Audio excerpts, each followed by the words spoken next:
आदाब, नमस्कार। आप देख रहे हैं मंथन टुडे। मैं हूं आपके साथ उज़मा। करीब 17 साल जेल में रहने के बाद दिसंबर 2023 में अशोक महतो रिहा हुए। कभी हत्या और रंगदारी का प्रतीक रहा यह नाम अब राजनीति की राह पकड़ चुका है। वह खुद चुनाव नहीं लड़ सकते, इसलिए 62 साल की उम्र में कम उम्र अनीता से शादी की। राजद ने अनीता को 2024 के लोकसभा चुनाव में मुंगेर से उम्मीदवार बनाया। हालांकि वो हार गई, पर अशोक का इरादा नहीं टूटा।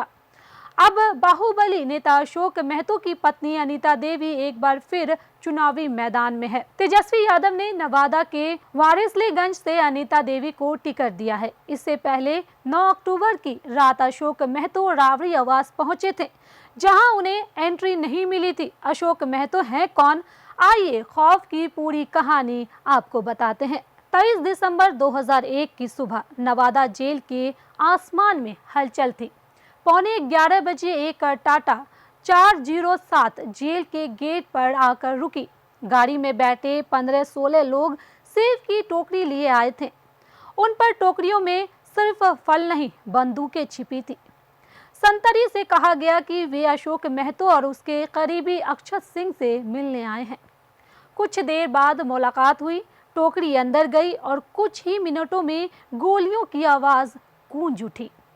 संतरी शशि भूषण शर्मा ने रोकने की कोशिश की, लेकिन गोली लगते ही वहीं गिर पड़ा। ललन यादव घायल हुआ और जेल की दीवारों के बीच अफरा तफरी मच गई। अशोक महतो अपने 8 साथियों के साथ फरार हो गया। यह था बिहार के अपराध इतिहास का सबसे दुस्साहसी जेल ब्रेक। ट्रैक्टर चलाकर गुजर बसर करने वाला नवादा जिले के बढ़ौना गांव का यह व्यक्ति अब रॉबिन हुड बन चुका था। लेकिन अशोक का नाम पहली बार 1996 में चर्चा में आया, जब सुगरा वक्फ कमेटी की जमीन पर कब्जे को लेकर उसने दलितों की 50 से अधिक झोपड़ियां जला दी थी। अगले 2 वर्षों में उसने माले कार्यकर्ताओं की हत्याओं के आरोप से अपनी पहचान और गहरी कर ली। दलितों के संरक्षण देने के आरोप में भूमियार जाति के 4 लोगों की हत्या के बाद वह अपने कुर्मी समाज के बीच हीरो बन गया। उसी समय दूसरी तरफ एक और नाम तेजी से उभर रहा था, अखिलेश सिंह। बालू चुंगी और एजेंसी के कारोबार से जुड़ा अखिलेश ने 1997 में पहली बार 2 यादवों की हत्या की और फिर अपराध की दुनिया में उतर गया। जल्द ही वो भूमिहार समाज का चेहरा बन गया, ठीक वैसे ही जैसे अशोक कुर्मी समाज का। दोनों के बीच जातीय प्रतिशोध की आग भड़क उठी। नवादा, नालंदा और शेखपुरा की धरती पर रक्त की नदियां बहने लगी। दोनों गिरोह के बीच हुए नरसंहारों में 200 से अधिक लोग मारे गए। नवादा के बुआलचक, राजे विगाहा, अपसड, दरियापुर, कोचगांव, डोला और चकवाय जैसे गांव में मौत आम खबर बन गई। 3 जून 2000 को अपसड नरसंहार में 11 लोग मारे गए, जिनमें बच्ची भी थी। 17 फरवरी 2003 को कोचगांव के 7 और 2005 में डोला के 5 लोगों को मौत के घाट उतार दिया गया। 11 जून 2000 की रात अपसड गांव में जो हुआ वह बिहार के इतिहास की सबसे भयावह घटनाओं में गिना गया। 8 साल का मोनू और 13 साल का गिरीश तक को नहीं छोड़ा गया।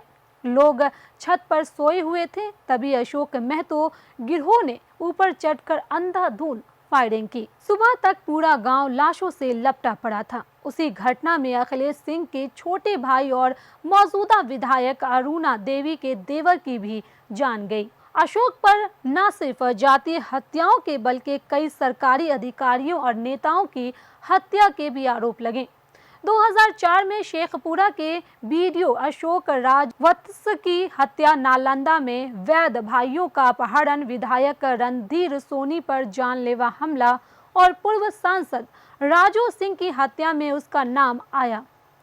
दर्जनों मामले में आरोप तय हुए, लेकिन गवाह मुकर गए या साक्ष्य नहीं मिले। कुछ मामलों में सजा हुई, पर ज्यादातर में बरी हो गए। पहली बार अशोक महतो को 25 जुलाई 2001 को गिरफ्तार किया गया था। उस समय नवादा के एसपी गुप्तेश्वर पांडे थे। 5 महीने बाद उसने वहीं कुख्यात जेल ब्रेक किया और फिर 5 साल तक फरार रहा।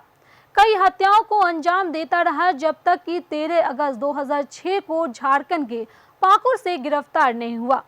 गिरफ्तारी के बाद शेखपुरा लाया गया, जहां उसे जूतों की माला पहनाकर परेड कराई गई।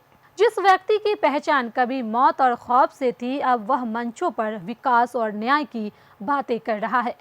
विरोधी कहते हैं यह सिर्फ रूपांतरण नहीं, राजनीति है, क्योंकि राजनीति में वही सबसे ताकतवर है जो भय और भीड़ दोनों को साध ले। अशोक महतो वही करने निकले हैं।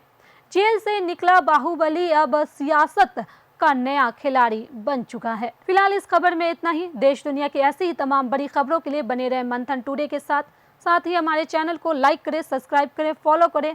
साथ ही निष्पक्ष पत्रकारिता देखने के लिए देखते रहे मंथन टुडे। बहुत बहुत शुक्रिया।